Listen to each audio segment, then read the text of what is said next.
Olunaku lwa Saturday eno ye program emikolo n'embaga nebaza gwe wenna awayo time yo buli lwa Saturday ne Sunday sawa 12 zennyini nange Josephine Namakula manyingiddewo okutuusaako ekyo ekirungi kye weetaaga okulaba okuyiga wamu n'okunyumirwa. Buli wondaba mu Gomez omanya bumanyi omukolo gwe mba nkuleetedde gubeera gwa kwanjula era nga ku mulundi guno okuleetedde omukyala omusiramu Hadija n'omwami we George Kyobe. Omukolo gwabwe gwali Nsanje mu maka g'omwami omugenzi Hassan. Mukama Katonda amulamuze kisa bannanga omule mirembe kubanga kinyuma nnyo okukola omukolo ng'abazadde bonna weebali batya ekyembi n'omukyala atuzaalira Adija omukyala Hamida naye taliiwo, so bati tekyabalemesa kubanga ate bakola omukolo gwabwe ne gutambula bulungi ne gugenda nga we gwalina okubeera. Kwegamba buli kimu kyali on point, ennyambala, entimba, okusanyuka bingi ebirungi ebiri mu mukolo guno eno. Wabula nga sinakutwala mu mukolo gwe nina kasooke nkutegeeze nti nnyambazibwa bannaffe aba Style Nation Bridal Boutique era nga be baasalawo okututeekamu ensimbi ku lunaku olwa Saturday. Wenkugambira nti gwe wenna omugole onoonya gomesi nnungi, onoonya gawuni nnungi, changing dresses, lugoye lunaakunyumira, mukwano olinda ki okwesiga bannaffe aba Style Nation Bridal Boutique. Bali mu town Kulumu Street ku kizimbe kya City House opposite the arcade. Ekipande kinene nnyo kuliko Style Nation Bridal Boutique oba kuba ennamba eziri wansi mu kabox kuliko Style Nation Bridal Boutique. Bakubire omanye ebisingawo. Essaawa eno nzikiriza nsooke nkutwale ensangi mu maka g'omwami n'omukyala abatuva ku maaso wabula abasikabbo baaliwo butereevu nnyo. Hadija yakola omukolo gwavayo bulungi nga we yali agwetaaze. Kapo gye nkuleetedde baasisinkana mu senior 1, omukyala yali mu senior 1 ng'omwami wa senior 6. Bati omwami yali mugumiikiriza nnyo n'alinda omwana w'abendi n'amaliriza okusoma era olwamala okusoma waatyo byonna ne bitandika okuba nga biri serious paka ku kaseera ka leero. Kasooke nkutwala onyumirwe akaseera kaneeno mulindwa ng'abako baffe ab'ensonga batuukira mu budde. Wali ensanje mukolo gwa kwanjula.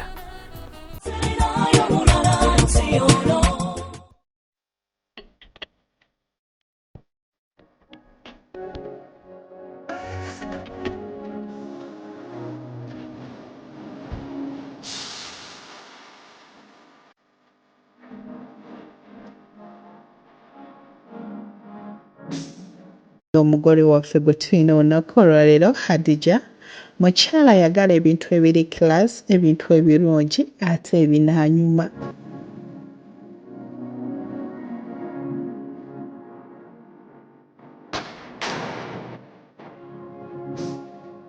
Diko yanyumira ddala. Baakozesa white and black, mwalimu cream omutono mpozi ne green eyayitamu. Baakozesa glass table eza black ne bateekawo obutebe bwa chrome chairs obwali obwa white, buli kimu ne kivaayo bulungi.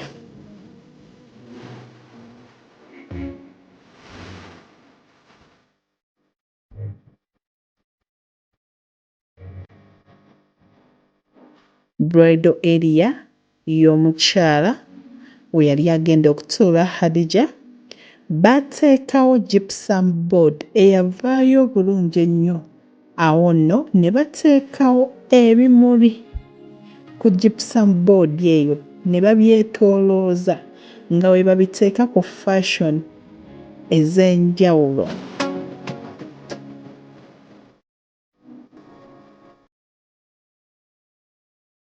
Ku sayidi y'abako baakozesa glass tables ne bateekawo small stand flowers, kwaliko wine, apples, charger plates ne glasses. Kyavaayo bulungi ne kinyumira ddala.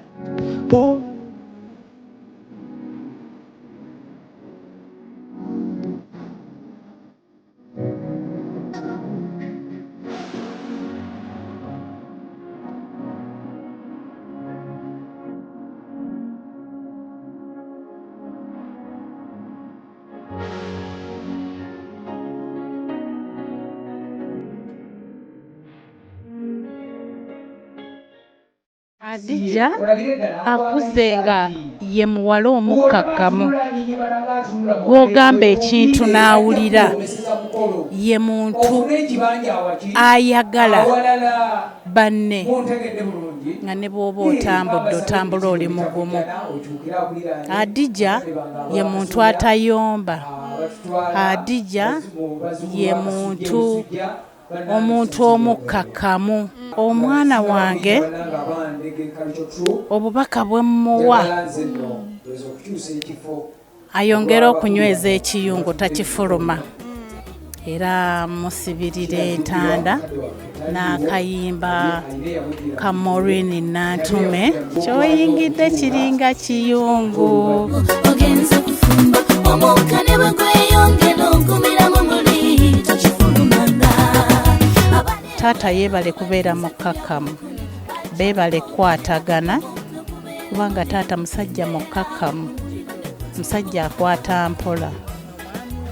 Ye kati bonna bagenda ne basinkana nga omu mukwano gwa munne n'omulala mukwano gwa munne. Nsaba babeere bakkakkamu, babeere mu maka gaabwe, bakoze abaana abo.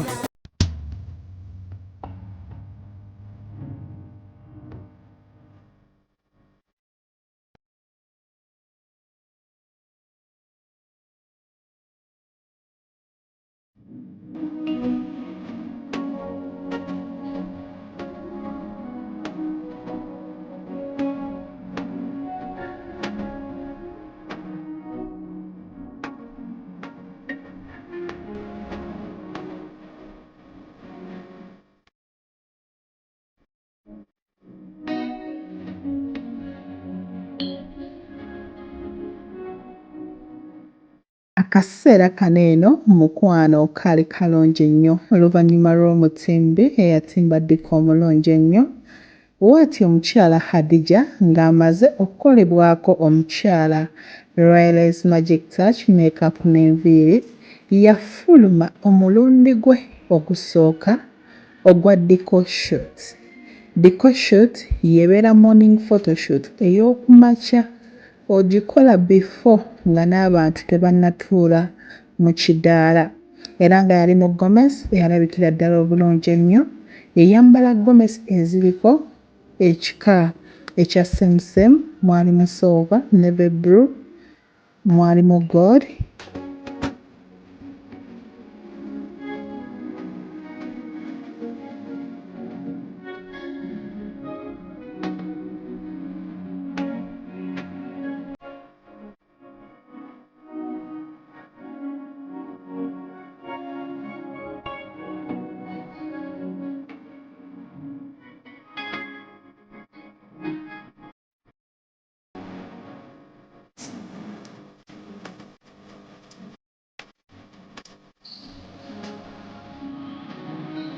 Umugole wange tusanyusa okulaba. Kale mukwano naye sanso okusanga. Mwebale kunyuma. Kale switi. Omwami wamusisinkana otya George? Omwami Kyobe George twasisinkana tusoma, ye ngali mu senior 5, nze nga ndi mu senior 1. Netusoma ye n'amaliriza n'agenda ku kampasi, nange ne mmaliriza, era Mukama yatukwasizaako nnyo okubeera nga tukwataganira sitiiru mpaka okutuuka wano wetutuuse. Kyekyo kye walaba n'ogamba omwami ono ali serious? Yangumiikiriza kuba abasajja abasinga bwakulaba ayinza okukulaba lwakulabye n'ateyongera mu maaso. Naye nnyongera okwebaza Mr. Kyobe George omwami wange tiye bali kutuukiriza buli kimu kye yansuubiza kyatuukirira. Biki ebigambo ebirungi by'oyinza okumuwa koza abikoze okwanjula buli mukyala kyayayaanira? Nsuubiza omwami wange Kyobe George okumwagala, okumukuuma mu buli mbeera yonna, ate era ne mwebaza okutuukiriza ebyo byonna byonna bye yeeyama ne musuubiza omwagala.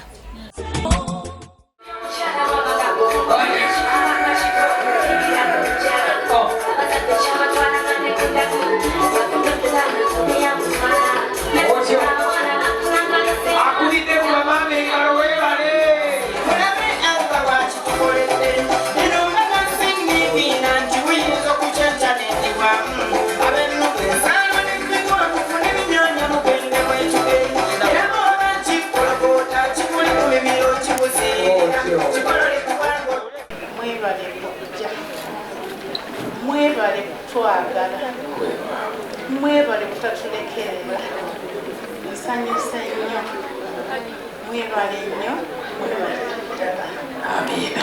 Ndi musanyufu olw'okubeera nti ntuuse ku kyengera eky'okufumbiza omwana ono mu bufumbo obumanyiddwa eri abazadde. Mu mbeera eyo ng'omuzadde nkuutira omwana wange okubeera omugonvu eri bba, okubeera omuwulize, okusengejja ebigambo abantu bye bamuleetera n'atamala gabitwala ng'ekikulu okusooka n'asoboka kubifumiitirizaako. Mukuutira okubeera omwesimbu, mukuutira okubeera nga ensonga azikwata na bwegendereza ku kyonna ekiba kimutuuseeko, abeere muntu bulamu.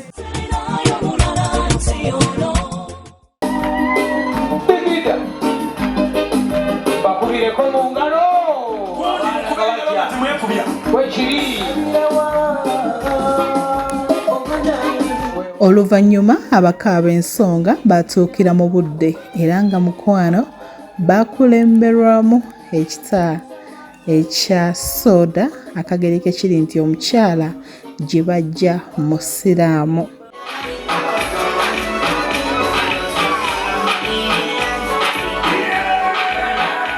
Ababuuza nabo baaliwo nga beeteeseteese bulungi. Mwe mwali n'abaana ab'obuwala abasawo abalina okugema abako, abo nno nga bava mu ttiimu ya Kama Exotic Ushers. Bwe batyo ne babagema ensonga ne bazitambuza bulungi. Tugobera byawandiikibwa ebiva mu Ekereziya ebigamba nti n'ayogera yingira ggwe Omukama gwawadde omukisa. Kiki ekikumiriza ebweru? Mukulu kantuuke.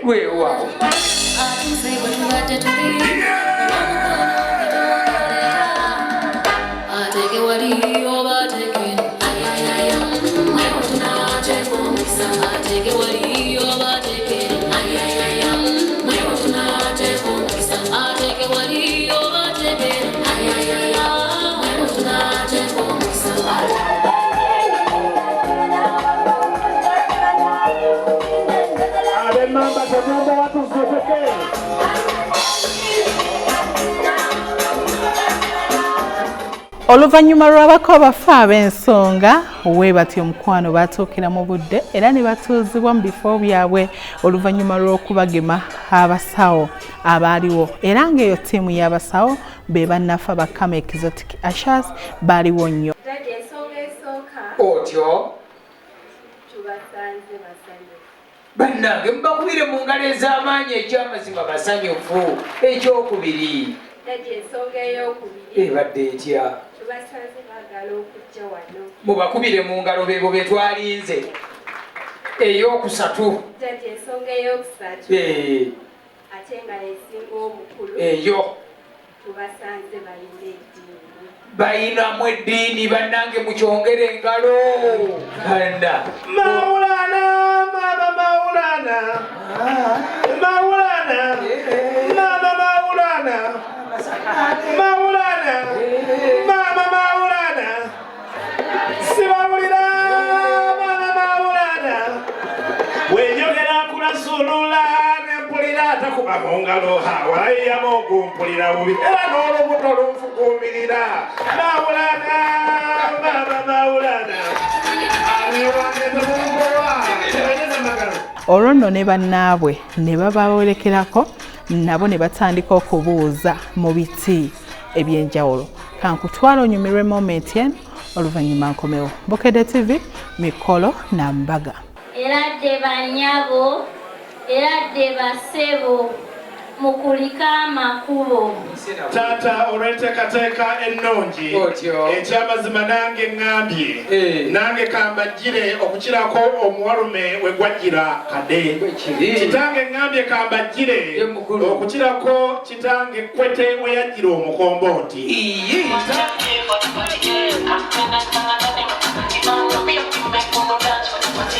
Abaana b'omulenzi balengedde.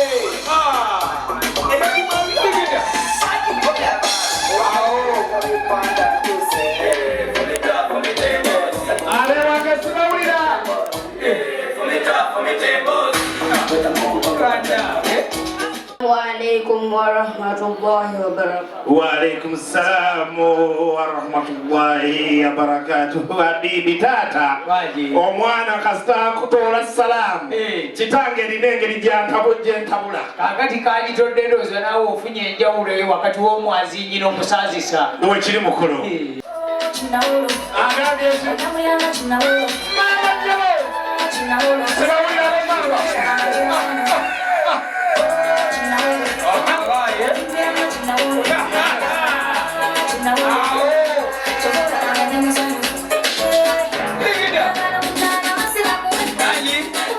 Oluvannyuma lw'okugemwa kwabako we batyo emikolo gyatandika mu butongole era nga first group eyasooka after nga abasawo bamaze okuwa clear information eri ku sayidi y'omukyala Hadija nga bataata bategedde biki ebiruma abako abazze.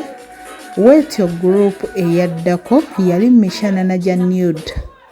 Bannange baali very smart. Mwana wange sooka ogere mu maaso okuba endaala eri abagenyi baatutuse dda mwana wange.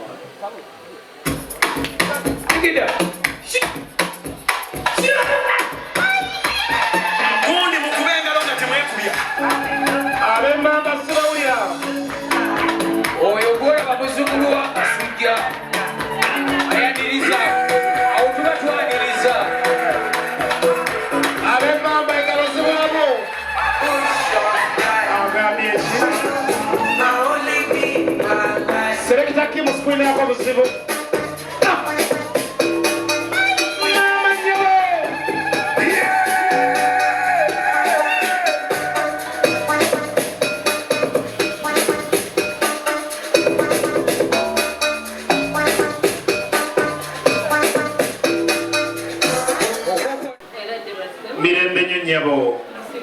Nyabo tusibye bulungi.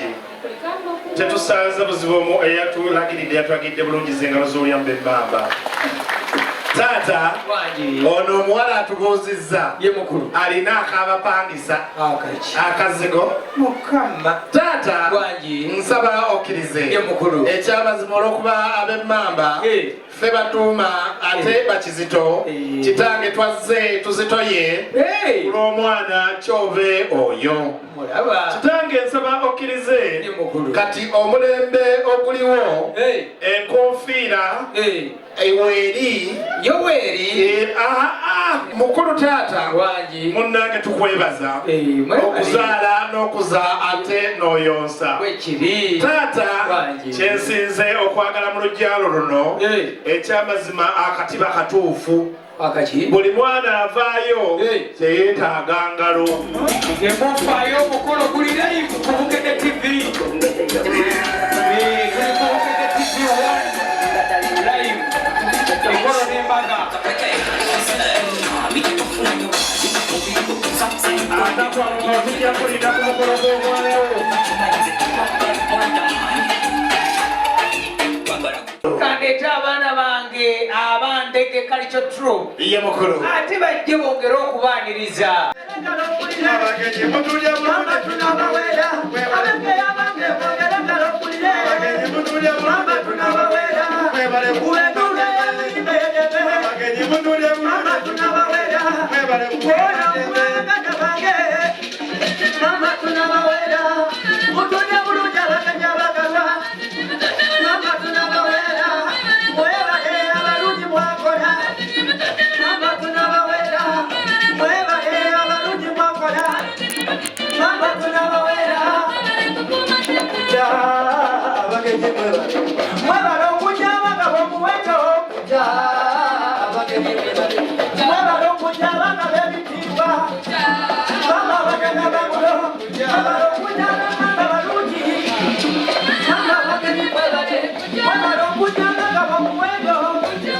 Abalungi abali ku Bukedde TV munzikirize katusooke tuveeko omulango wa bakama baffe tukomewo tukwata ku remote yo tovaawo.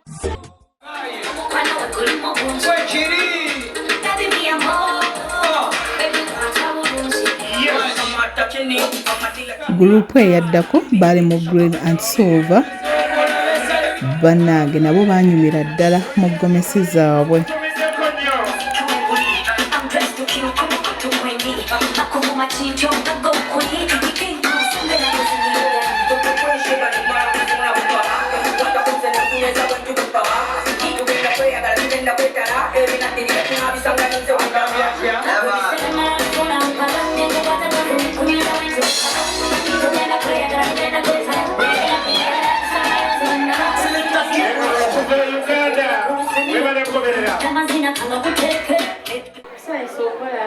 Nyabo naffe tusanyuse nnyo okukulaba.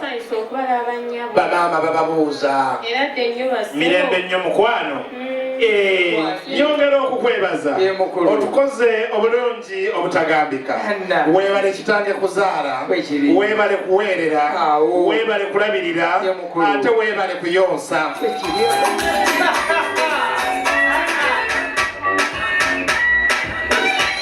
Justin n'ekintu kyavaayo bulungi abaana balina vibe groups zaali nnyingi naye nga bonna basanyufu buli kimu ne bakikola nga bwe balina okukikola.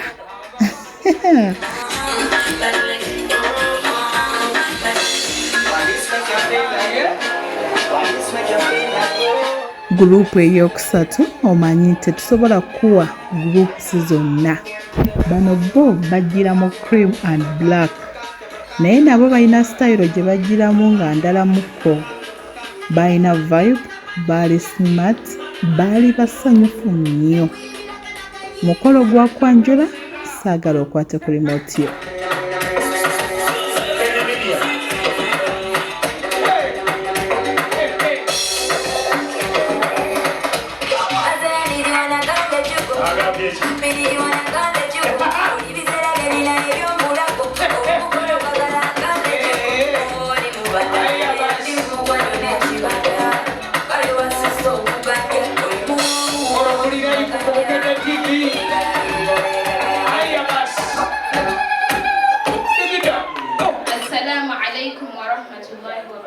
Waalaikum salam wa rahmatullahi wa barakatuh. Bibi tata omukazi atola salamu bannange ogenda okumulaba nga gyatodde salamu nnungi nga n'agitodde mulungi ng'ekyamazima taata nga kisaanidde nga olina kusiima nga nina kusiima salaamu eyo. Obusiraamu bugamba nti kyonna ekibeerawo kisanyukibwa era nekyanirizibwa. Kyokka ate obukatuliki ne bugamba nti feeza ne zaabu n'obadde osuubira sibirira n'ebisime mu linnya lya Mukama waffe Yesu Kristo Omunazaaleesi.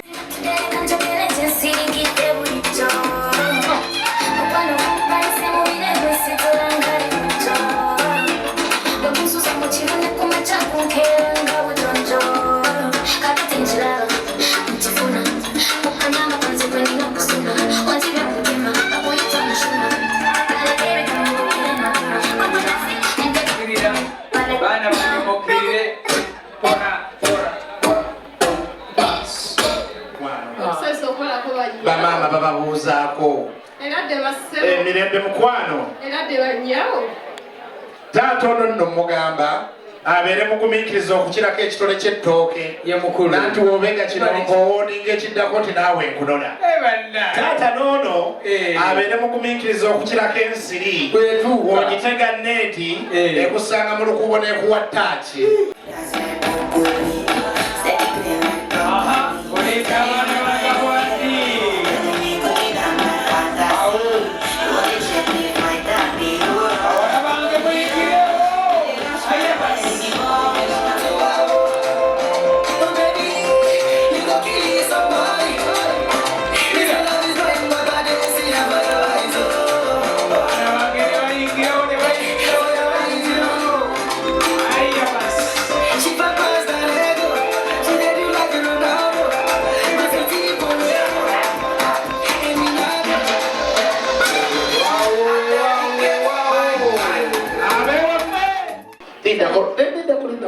salamu tujiwe ekitiibwa salamu tujiwe ekitiibwa fiikum barakallah tawobondese ziba zijja kunzigwako sooka olinde mwana mulezi mukyazi ye makulu ebbaasa buli gy'omuwadde eri mumeka akakadde okkirize sooka olinde ndaba ogaba kalindi mulanga omukunkwalaga ennaku nati taata wa Dubai ali eri kyobe talina stress na sente ate jjukira yazze n'abantu ba brotherhood ab'e Dubai Allahu Akbar Allah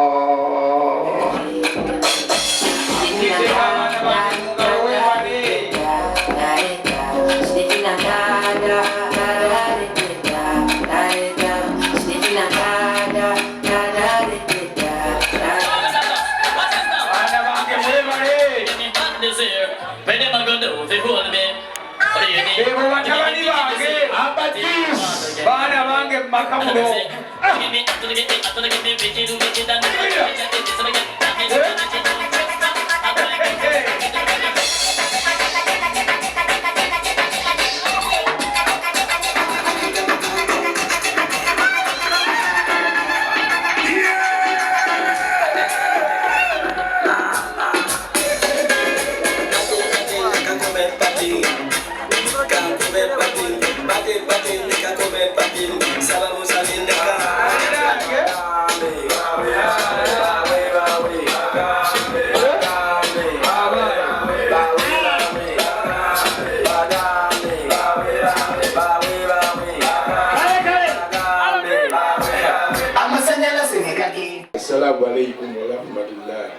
Waalaikum salam wa rahmatullahi wa barakatuh. Lindako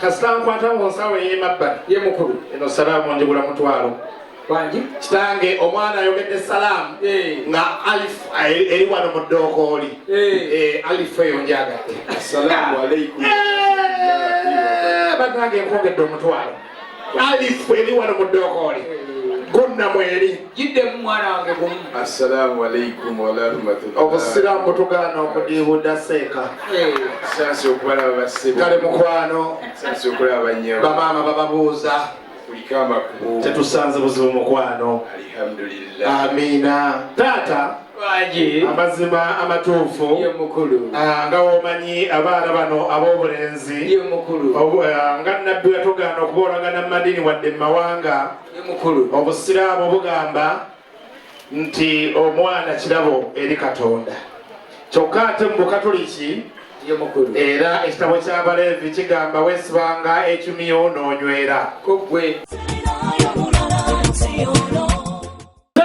tulina bibiri nga ab'emmamba wetuza mu lujja muno omukyalo oyo twamugamba wetunajja mu lujja mu maaso g'omukulu tunamugamba tutya yatugamba netugezanga okwogera ebingi era obwedda nga wenjogera ebitono n'agamba tusooke tukubire mu ngalo ez'omuyiika omukyalo yatugamba nti mu ntebe mujja kusanga mutaata aterega ensonga ajja kuba musajja nga muwanvu nga mumpi nga wakitema ajja kubeera nga mweru nga wakataketake nga muddugavu nnyo netumugamba tunamugamba tutya natugamba mumugambanga nti senga ow'ensonga asengeka ensonga z'abaana abawezezza emyaka 18 yatulagidde mu lujja mukube mu ngalo temundagabokoowu sebo taata omukyala netumubuuza nti senga gwe otwanulidde nti senga mu lujja muno oliwo wekka natugamba aliwo ne senga kutuusa buli kimu kwe kituukira mu kube engalo temundagabokoowu natugamba alinamu ne senga nantaba atabanga alina ensonga mu lujja muno ne bakuba engalo ez'omuyiika natugamba taata alinamu ne senga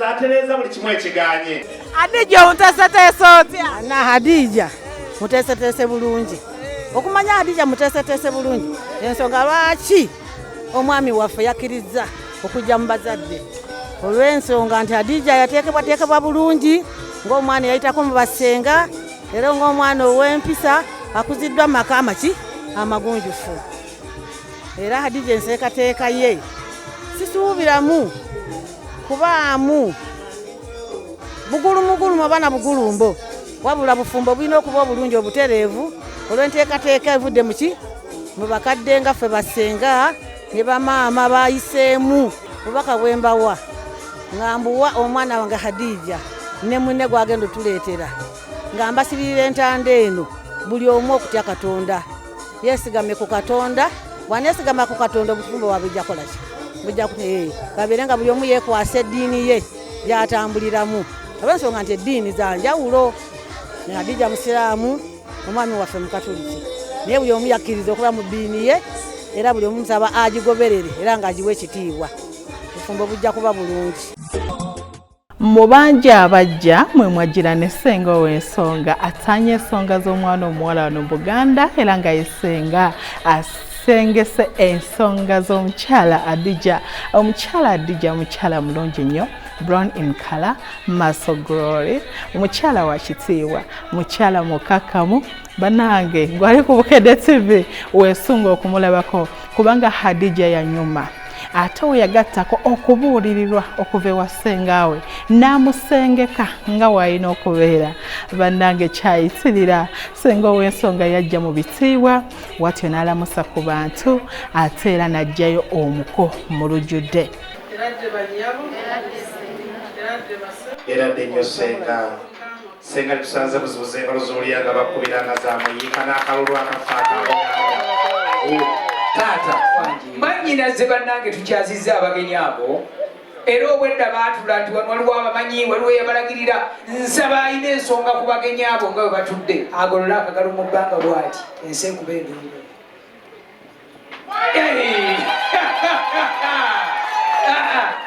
Bannyinaze obwedda batukakasa nti waliwo abamanyi toola akangwe katoole baanirize kati bagenyi bo era babuuzeeko. Assalamu alaikum wa rahmatullahi wa barakatuh. Wa alaikum assalam wa rahmatullahi wa barakatuh habibi. Amina nnyo. Senga mnaffe tusase nnyo okulaba. Weewaawo. Senga tutuuse bane tumukubire mu ngalo ez'akajanja. Banange engalo muzongere n'akalulu. Abagenyi abo beba abagenyi bo be watugamba. Abagenyi ba. Mulimu omwami omu. Singa mwannyinaze nkuwa essajja oyinza okwekereketa n'otulaga oyo akusula ku mwoyo ng'olufuba. Oludde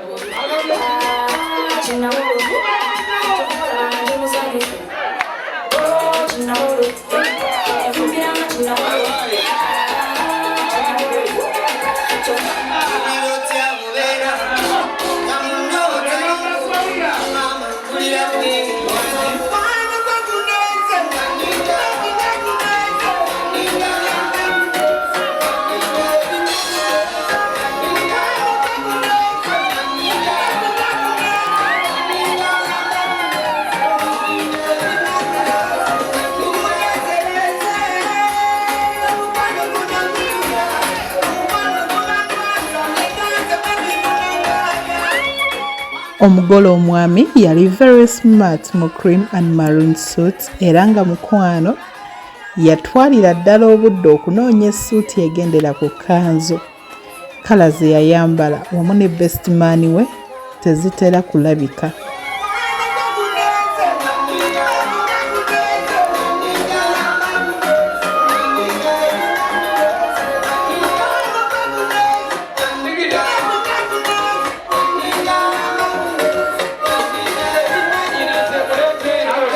Omugole omwami yali so happy, yalina vibe.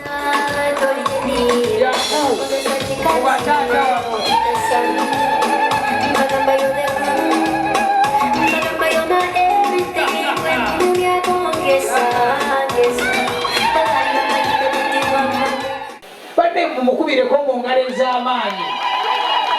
Ekyamazima mwannyinaze kino ngenda kwogera mazima nti omwana w'omwavu abanaluba naye gaye ettama kwebiri.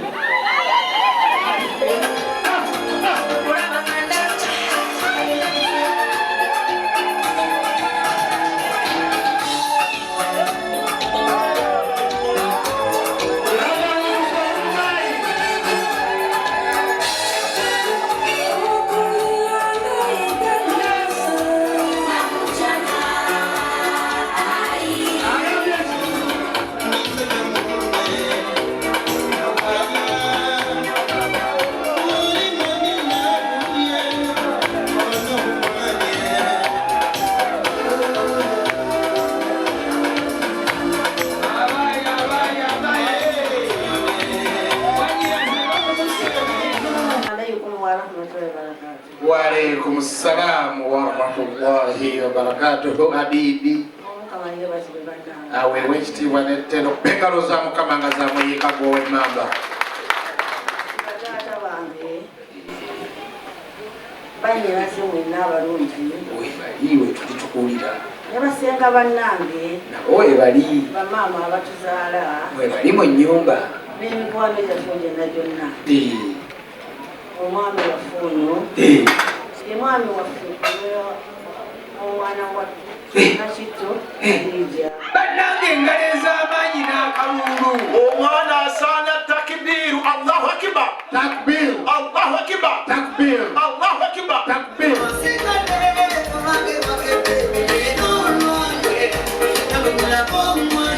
Bebayita batati ya ntalo mwebale kola ku security ennungi.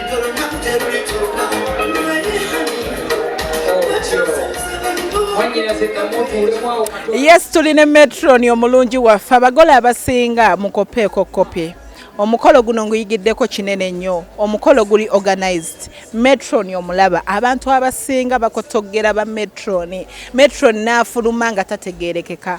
Metron okuva ku nviiri makeup ne gomesi omulaba ng'agwa mu kiti ekyo bwa Metron. Amanya gaffe amanya gange bampita naba West Violet. Mwebale kunyuma.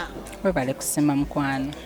Yava ku kyokulonda gwe nga Metron cause si kyangu abasinga balonda ba sisters abasinga balonda ba mikwano naye ntegezeddwako oli mukwano gwe asinga yava ku ki era mukwano kuba nti anjagala nnyo ndowooza kwe yasinzira okunnonda kwagalana twebeererawo tuli ba mikwano tweyagala. Yes. Bannange owulira otya essaawa eno okuba nga Adija atuuse ku kkula lino? Mpulira essanyu ly'amaanyi nnyo nnyo nnyo nnyinza n'okukaaba. I'm so happy for her. Adeservinga kino. Obubaka bwe nnyinza okuwa mukwano gwange Hadija n'omwami we Gike mbagaliza obufumbo obulungi njagala baagalane. Okwagalana ku yensibuko ya buli kimu bwe mweyagala buli kimu kitambula bulungi mu bufumbo. Love baagalane mukwano ku mukwano pressure ku mukwano pressure ku pressure love yokka gye mbasibirira. Amina.